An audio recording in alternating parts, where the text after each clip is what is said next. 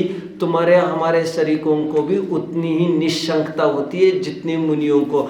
ऐसा होने पर भी चौथे पांचवें गुणस्थानवर्ती मुनि कदाचित, चौथे पांचवें गुणस्थानवर्ती श्रावक और कदाचित मुनि भी कभी शंका के दौर में फंस सकता है, लेकिन आचार्यों को कभी भी किसी भी चीज संबंधी शंका नहीं आती। अच्छा, ये हो गया, मैंने सम्यक दर्शन की अधिकता का अर्थ बताया।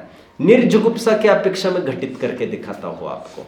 अब अनुमान से कोई बोल सकता है निर्जुगुप्सा की अपेक्षा कैसे घटित होगा ये? निर्जुगुप्सा का अर्थ जानते हैं? कितने जन ने 8 अंग कभी सुने भी है? चलो, 9वीं 10वीं वालों ने फिर भी किसी के हाथ ऊपर नहीं है। निर्जुगुप्सा सुना? निर्जुगुप्सा का अर्थ जानते हो क्या बच्चों? निर्जुगुप्सा का अर्थ होता है जुगुप्सा नहीं करना। जुगुप्सा नहीं करना मतलब ग्लानि नहीं करना। और यह सम्यक दृष्टि का तो कॉमन गुण है। चौथे गुणस्थानवर्ती भी नहीं करता, लेकिन सर्वथा नहीं करता ऐसा नहीं, पर तीव्र नहीं करता, अनंतानुबंधी के उदय जनित नहीं करता, लेकिन बाद बाकी उसको भी अपने अपने स्तर की जुगुप्सा उसको भी होती रहती है। चलो अभी मुनि संघ की बात करते हैं।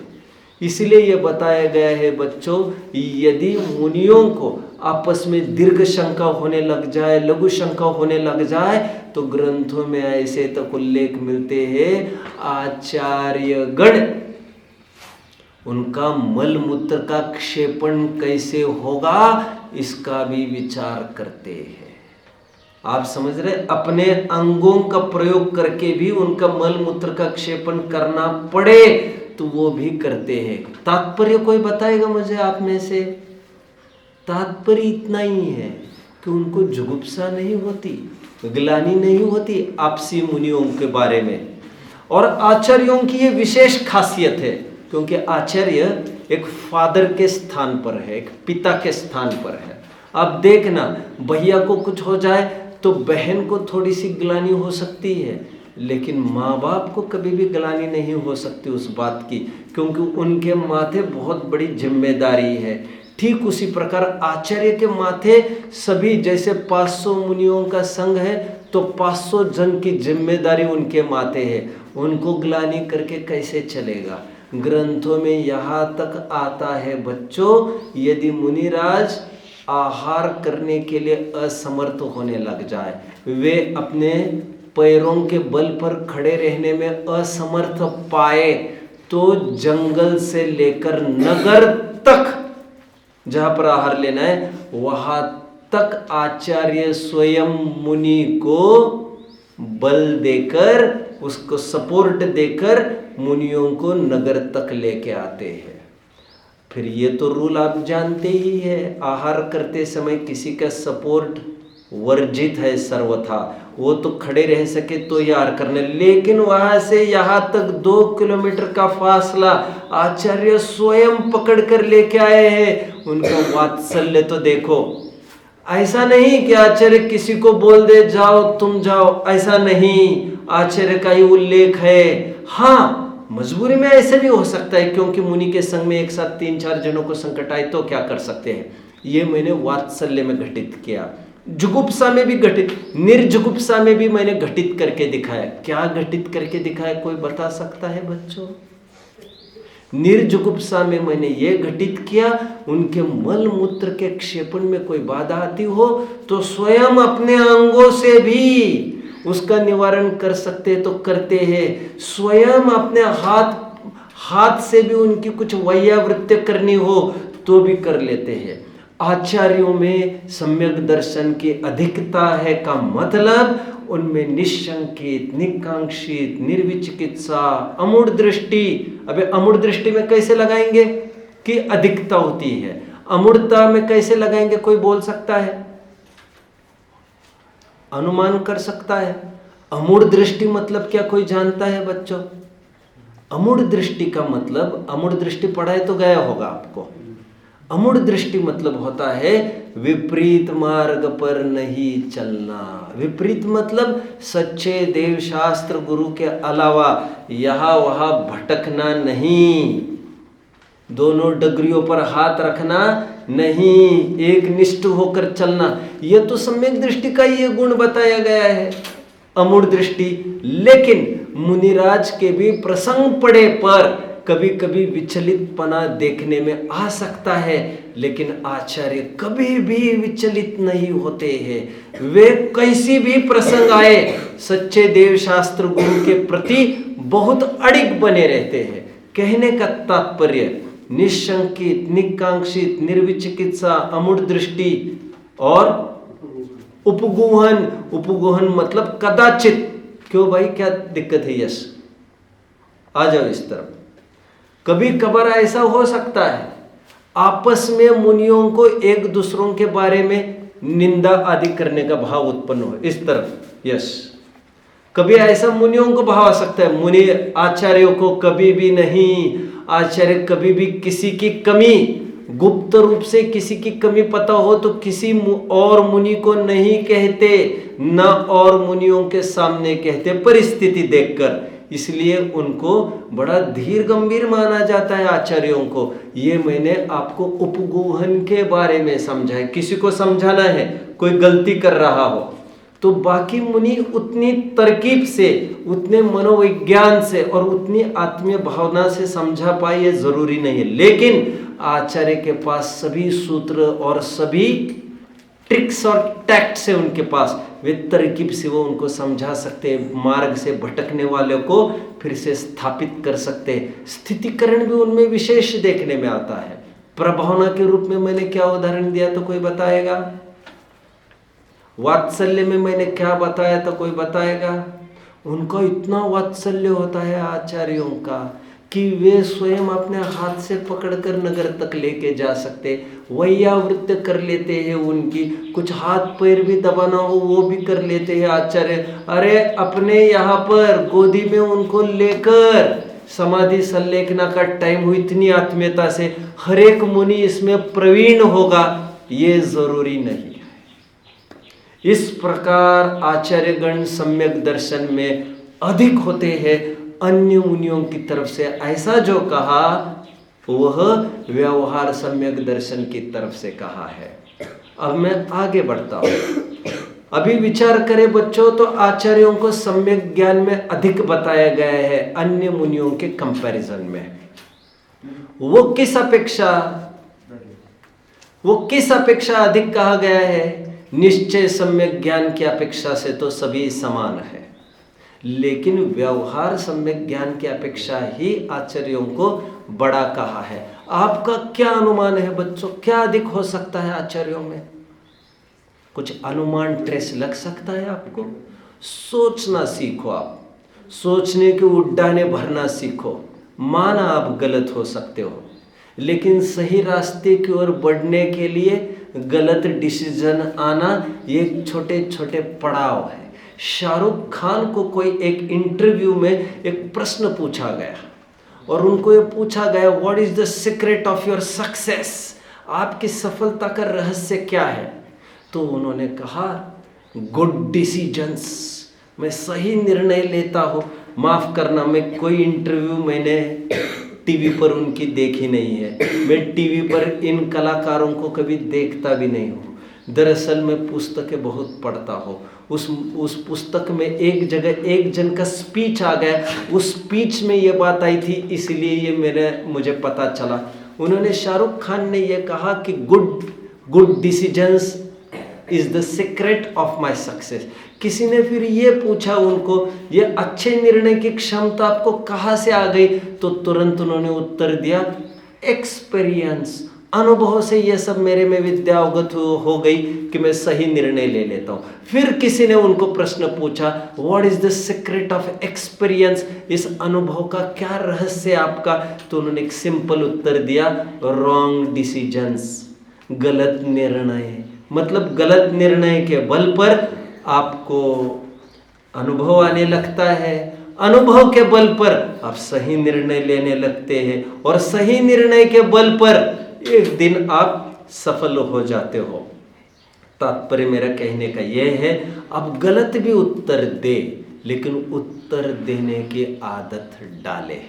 एक दिन गलत होने के बाद आपको पता तो चलेगा आखिर मेरी विचारधारा कैसे चूक गई और किस दिशा में आना जरूरी था, और वह जो फासला है सही और गलत उत्तर का, वो फासला आपको बेचैन कर देगा, आपकी तार्किकता बढ़ाएगा और एक दिन आपको धड़ाधड़ तर्क दिखने लगने ख्याल में आने लग जाएंगे। बच्चों, मैंने भी कोई वकालत नहीं पढ़ी है, लेकिन 200 चीजें जो मैंने आज तक बहुत दृढ़ता से कोट की है ग्रंथों में पाए बिना, आपको आश्चर्य बतौर मैं कह दूं, वे सब मुझे 2-5 साल के बाद ग्रंथों में पढ़ने मिली है। इसका मतलब हमारी निर्णय क्षमता बहुत, क्योंकि ग्रंथों में एक एक चीज लिखी होना जरूरी नहीं, लिखी होगी भी तो भी हमारा उनका थोड़े से समय में पढ़ना जरूरी नहीं है। थोड़ा तर्क लगाना सीखो आप, मुझे इतना कहना है। सम्यक दर्शन के अधिकता के बारे में आचार्य कैसे अधिक है ये मैंने आपको बताया। कितने जन को समझ में आया ये प्रकरण सम्यक दर्शन के अधिकता का? जिनको समझ में नहीं आया है, 3 जन को छोड़कर जो भी है, वे यहाँ पर आज बैठेंगे, फिर से इसको सुनेंगे। हिम्मत हारने का काम नहीं है हमारा। अभी सम्यक ज्ञान के अधिकता का क्या हो सकता है? क्या लग रहा है आपको? कोई अनुमान लग रहा है आपको? सम्यक ज्ञान की अधिकता मतलब बेशक यहाँ पर निश्चय तो नहीं होगा, क्योंकि सभी जन आत्मा को ही अपने रूप जानते हैं और सभी जन मति श्रुत ज्ञानी है। तो यहाँ पर सम्यक ज्ञान की अधिकता का मतलब क्या आएगा? बेशक यहाँ पर सम्यक ज्ञान की अधिकता मतलब व्यवहार सम्यक ज्ञान, और व्यवहार में तो हीनादिक रूप से हो ही सकते हैं। अब व्यवहार सम्यक ज्ञान की अधिकता मतलब भले ही उपाध्याय होंगे संघ में, होगा उनको चारों अनुयोगों का ज्ञान, होगा उनको द्वादशांक का भी ज्ञान, आचार्यों को नहीं है द्वादशांक का ज्ञान, फिर भी उनको व्यवहारिक ज्ञान ज्यादा हो, यह हो सकता है। कैसे हो सकता है? जैसे लोग में कहते हैं ना, कोई इंजीनियर पढ़ के आया और साधारण कर्मचारी होता है, साधारण जो बहुत टाइम से वो काम कर रहा है सेंटरिंग वगैरह का, कंस्ट्रक्शन का, वो भी बता सकता है इंजीनियर को साहब ऐसा नहीं ऐसा, क्योंकि पुस्तकें पढ़ना और बात है और अनुभव हासिल करना और बात है। अनुभव उसी को मिलता है जो जितना ज़्यादा काम करता है और जितना ज़्यादा असफल होता है। ध्यान रखना, हर सफलता की ओर बढ़ने वाली रास्ते के पहली सीढ़ी, पहला कदम असफलता ही हुआ करता है। उसके बिना, असफलता के बिना अर्जित हुई सफलता दीर्घकाल टिकने वाली नहीं होती। That is not long lasting. ये देखो ना, मुनिराज भी कितने 6वें 7वें गुणस्थान में झूल रहे हैं। 6वें में आ रहे मतलब चूक ही रहे हैं, और वे ही ऊपर आगे श्रेणी चढ़कर मुक्त होने वाले हैं। बिना चूक किए कोई नहीं। सम्यक ज्ञान की अधिकता आचार्य में होती, मतलब क्या? सम्यक ज्ञान की अधिकता का मतलब व्यवहार का ज्ञान। लेकिन व्यवहार का ज्ञान मतलब क्या? मतलब किस समय में कौन सा निर्णय लेना, इसका ज्ञान, इसका डिसीजन जैसा आचार्यों को होता है, शायद ऐसा ज्ञान द्वादशांक के पाठी श्रुत केवलियों को भी होना संभव नहीं है, क्योंकि वे तो पुस्तकों के ज्ञाता है, वे तो चारों अनुयोगों के ज्ञाता। लेकिन जैसे अभी परिस्थिति आ पड़ी, मान के चलो, जैसे फिर से वही उदाहरण को उठाते, एक रोते हुए बच्चे को देखा। अभी ये जिनवानी में चारों अनुयोग में रोते हुए बच्चे को देखकर ये कैसे निर्णय कर ले कि 12 साल का अकाल पड़ेगा? ये बहुत मुश्किल है। ग्रंथों में थोड़ी ऐसा लिखा होगा, चेहरा थोड़ी दिखाया होगा, इस पोज में यदि रोता हो तो समझ लेना कोई अकाल आने वाला है, और वो भी 12 साल आने वाला है। ये तो आचार्यों ने खूब धूप छाव झेले हैं। जो माँ बाप की और आपकी कभी चर्चा होती होगी ना घर में, आप अकल सिखाने जाते होंगे माँ बाप को, पापा जी ऐसा नहीं, आप तो समझते नहीं हो, तो माँ बाप एक ही बात कहते हैं, बेटा हम किसी स्कूल में पढ़ नहीं पाए हैं, लेकिन धूप छाव हमने झेले हैं, वैसे ही बाल सफ़ेद हमने नहीं किए हैं। अनुभव की कीमत इनवैल्यूएबल होती है। ये बाहर की पढ़ाई तो कुछ पैसा फेंकने पर डिग्रियां खरीदी भी जा सकती है, बट अनुभव करने सीखने के लिए धक्के खाने पड़ते हैं और ये पैसा देकर काम नहीं होता। आचार्यों ने बहुत उतार चढ़ाव देखे हैं।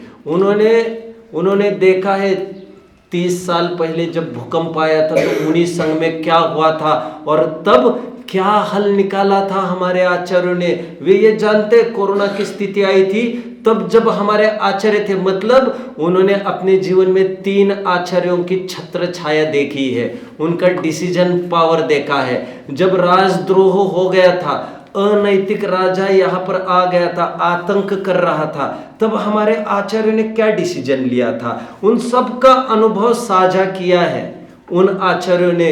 इनके साथ जो आज आचार्य है ये कहीं भी पुस्तकों में पढ़ने के लिए आपको नहीं मिल सकता। अभी जैसे उदाहरण के तौर पर जितना अभी जैसे मैं इस दिगंबर मार्ग में आया हूँ, श्वेतांबर को छोड़कर, जितने धक्के उतार चढ़ाव देखकर मैं यहाँ आया हूँ, मैं नहीं समझता कोई दिगंबर, अनुमान की बात कह रहा हूँ और बहुलता की बात कह रहा हूँ, कोई दिगंबर जीव इतना उत्साहवान हो जाएगा, उसको इतनी रुचि आ जाएगी और इतना समर्पण कर जाएगा इस मार्ग के प्रति। इट्स हार्ड टू बिलीव, क्योंकि जिसने दोनों स्तर देखे, जिसने सब प्रकार की स्थितियां झेली है और यहां तक आया है, वो सच्चा अधिकारी है मीठे फल खाने का। सम्यक ज्ञान की अधिकता आचार्यों में होती है, मतलब ऐसा नहीं कि कोई प्रकरण उनको पता ही नहीं है। और बाकी के संघों में तो किसी से भी प्रवचन कर लो, किसी भी ग्रंथ पर आचार्य से बढ़िया प्रवचन कर सकते होंगे, बट कौन सी स्थिति आने पर, कौन से द्रव्य में, कौन से क्षेत्र में, कौन से काल में कैसा डिसीजन लेना। जैसे फॉर एग्जाम्पल मान के चलो कोई साधना से चिग रहा है, उसको सामने बुलाया आचार्य ने और एक को कहा, सुन तुम्हें कल से आहार करने के लिए नहीं जाना है, तुम झूलते दिखते हो मुझे, तुम्हारा ध्यान नहीं रहता है आसन, कल से आहार बंद, जब तक मैं नहीं कहूँ तब तक। फिर दूसरा कोई दिखा, यहाँ आजकल तुम्हारा ध्यान नहीं लग रहा है संग में, तुम एक काम करो, संग में मतलब आत्म ध्यान में, तुम एक काम करो, कल से तुम भोजन करने के लिए जाओगे। अभी हर एक चीज़ मेडिकल शॉप पर ही हो जाती, तो कोई मूर्ख है डॉक्टर के पास जाने के लिए, लेकिन दिमाग डॉक्टर के पास होता है। ये बुखार आया है मतलब साधारण बुखार नहीं है, केवल कोई पुस्तक बनी नहीं है बुखार आने पर ये दवा दी जाए। ऐसा होता तो मेडिकल शॉप्स कितने ऊपर आते, लेकिन ऐसा नहीं हो सकता क्योंकि इसमें अनुभव तय करेगा ये सब।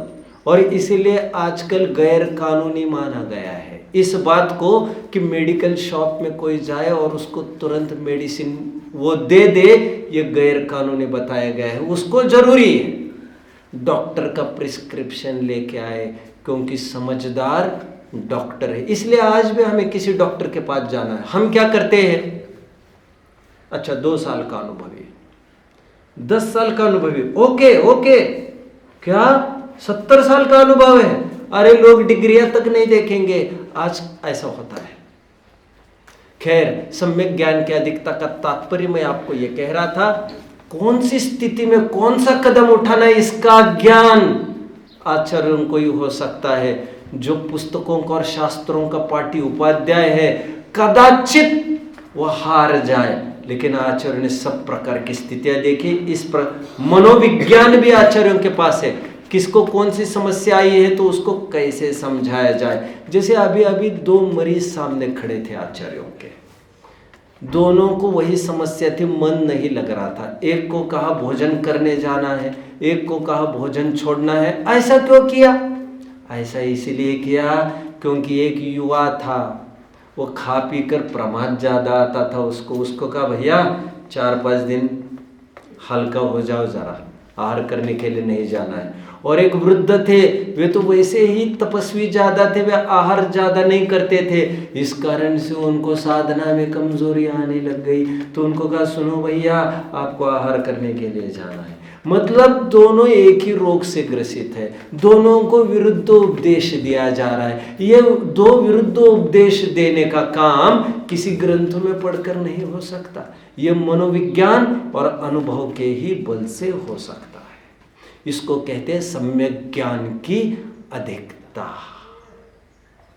व्यवहार सम्यक ज्ञान, देखो व्यवहार सम्यक ज्ञान की अधिकता के दो अर्थ हो सकते हैं, या तो शास्त्रीय ज्ञान ज्यादा होना, वो भी व्यवहार सम्यक ज्ञान है, लेकिन यहाँ पर मैं उसको इसलिए नहीं ले रहा हूँ क्योंकि द्वादशांग के पाठी भी उसी संघ में बैठे होंगे और हो सकता है उनको कम ज्ञान हो ग्रंथों का, उस ज्ञान की बात नहीं, उतार चढ़ाव देखने के ज्ञान की बात चल रही है। ये हो गया सम्यक ज्ञान की अधिकता। Let's switch on towards the last point now, सम्यक चारित्र की अधिकता। इसमें आपका अनुमान क्या कहता है बच्चों? सम्यक चारित्र की अधिकता होगी मतलब क्या होगा? वैसे निश्चय अपेक्षा विचार किया जाए तो सभी जन बराबर चारित्रवंत है, सभी जन सकल चारित्रवान है, सभी जन महाव्रती है, तीन कषाय चौकड़ी का अनुदय है, बराबर वीतरागी है, सभी सबको बराबर संवर निर्जरा है। लेकिन फिर भी आचार्यों को सम्यक चारित्र में अधिक बताया जा रहा है, तो ये बेशक व्यवहार की तरफ से बताया जा रहा है। व्यवहार का सम्यक चारित्र मतलब क्या होगा? आपको क्या लग रहा है बच्चों?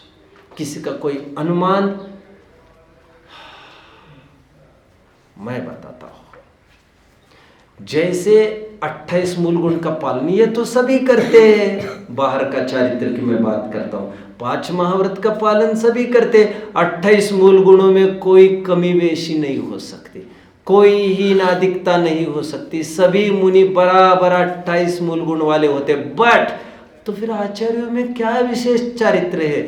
विशेष ये है जैसे आम मुनि 2-3 उपवास कर सकते हैं, लेकिन आचार्य ऐसे नहीं होते हैं, 5-10 उपवास बड़े प्रेम से कर सकते हैं। जैसे आप देखते हैं उसी घर में बच्चे भी है, उसी घर में माँ बाप भी है, दो सभी ने उपवास किया एक दिन, और दूसरे दिन सुबह उठकर वो बच्चा कह रहा मम्मी बड़ी भूख लगी, कुछ करो कुछ करो। और ऑन द अदर हैंड वो मम्मी वो किसी के पास जाकर कहती है क्या भूख तो उसी को उसको भी लगी है बराबरी से, क्योंकि वो भी प्राणी है, वो तो ज्यादा मेहनत करते, बट उनमें पेशेंस, टॉलरेंस, पेनांस, सहनशीलता अधिक होती है। ये चरित्र की अधिकता आचार्यों में विशेष पाई जाती है। देखो उपवास करना कोई मुनियों को बहुत जरूरी है क्या? 28 मूल गुण में कहीं लिखा है क्या? नहीं। और 12 तप उनके मूल गुण तो नहीं है। अधिकता आचार्यों में कुछ होती है तो विशेष तपश्चरण कर सकते, जैसे 6 महीने एक जगह खड़े रहना है, आतापन योग होते हैं, आतापन योग 6 महीना एक ही स्थान पर पहाड़ी की चोटी पर जेठ की गर्मी में पूरी धूप अपने सिर पर जलते, कितने 6 महीने खड़े रहते। आम मुनि ऐसे खड़े नहीं रह सकते।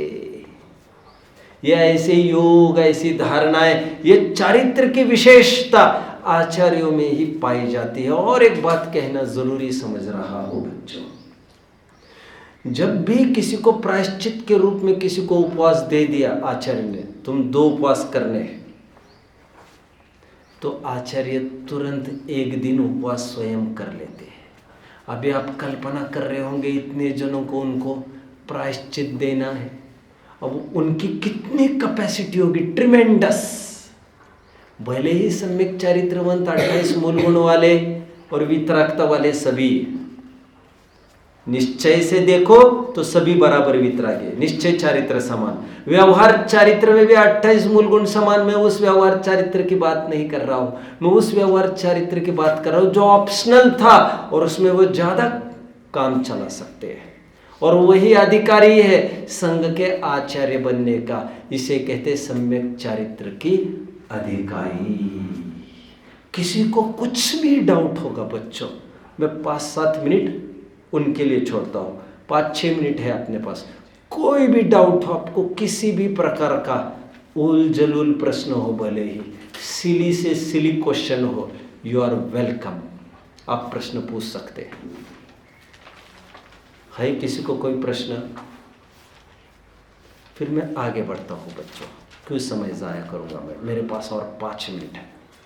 आचार्यों की परिभाषा में पहला पॉइंट हमने देखा, जो सम्यक दर्शन ज्ञान चारित्र, सम्यक दर्शन, सम्यक ज्ञान और सम्यक चारित्र की अधिकता के कारण प्रधान पद को प्राप्त होकर मुनि संघ के नायक हो।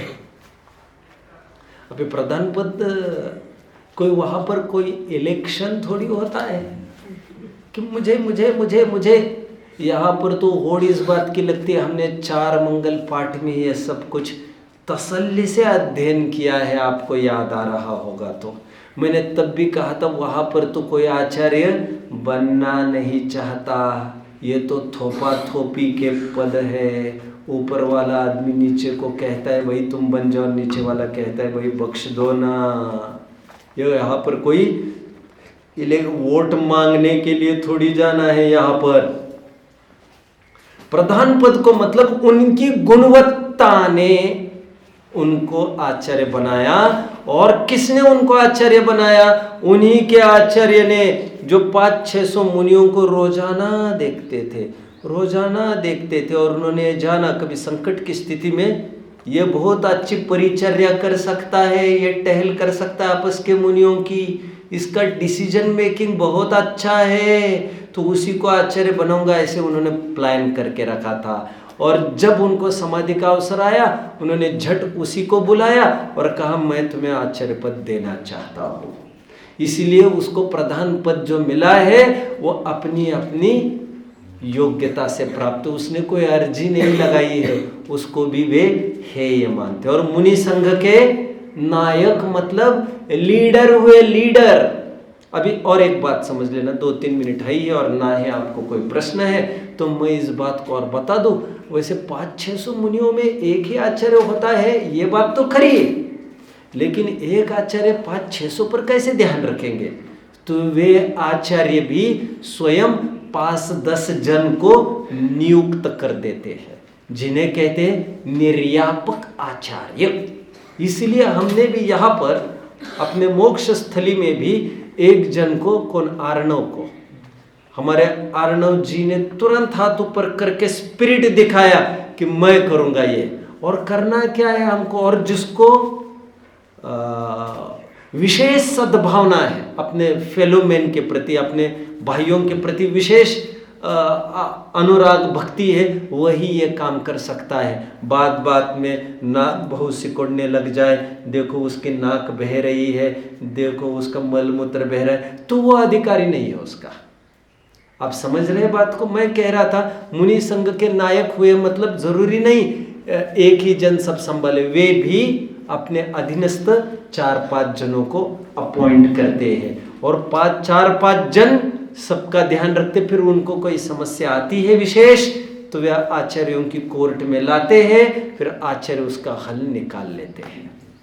यहाँ तक आज हमने केवल सम्यक दर्शन, सम्यक ज्ञान और सम्यक चारित्र के अधिकता से प्रधान पद को प्राप्त करके मुनि संघ के नायक हुए हैं, इसका अर्थ मैंने किया। यहाँ तक किसी को भी कोई डाउट होगा तो पूछ सकते हैं बच्चों।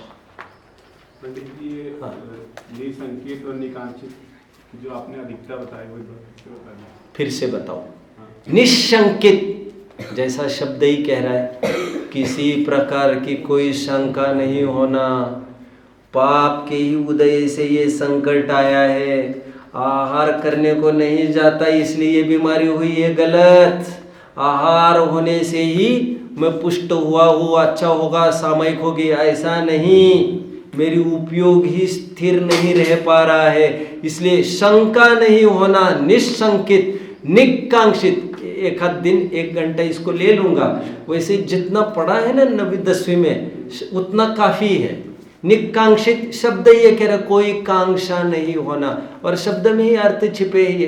किस अन्य मुनिराजों में भी तो बिल्कुल, अन्य मुनियों में भी ये सब देखने में आता है। छोड़िए इस बात को, अरे चौथे गुणस्थानवर्ती गृहस्थ सम्यक दृष्टि में ही ये सब देखने में आता है, बट अधिकाई विशेषता आचार्य में इन बातों की देखने में आती है।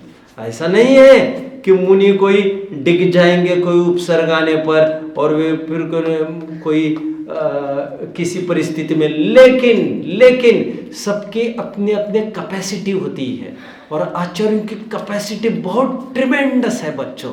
उनकी सहनशीलता एक पराकाष्ठा की है और इतनी सहनशीलता अन्य जनों को होगी ये ज़रूरी नहीं है। इसलिए आचार्यों को निशंकित निकांक्षित निर्विचिकित्सा आदि अंगों में प्रधान बताया गया है। इसका अर्थ जो मैं ये कर रहा हूँ अभी आपके सामने बैठकर, इस विश्व के अंदर शायद ही कोई अर्थ कर सकता है। मैं 2-5 जन कोई कर सकता होगा, उनको निगलेक्ट नहीं कर रहा हूँ, लेकिन मुझे इतना किसी ने नहीं सिखाया, ना इतना कहीं पढ़ने में मिला, ना ही कोई कुछ लिखता है इस पर। इसीलिए मैंने जब प्रश्नोत्तरी मंगलायतन में बनाई तो ऐसे का बहुत आग्रह किया गया, आप बनाओ, आपकी बुद्धि है बनाओ। लोग समझते मेरी बुद्धि है, लेकिन मेरी बुद्धि नहीं है। मैं हर बार कहता हूँ मेरी मेहनत है, मेहनत, मेरी बुद्धि नहीं है। मैं मेहनत करने के लिए तैयार हूँ, I am ready to toil.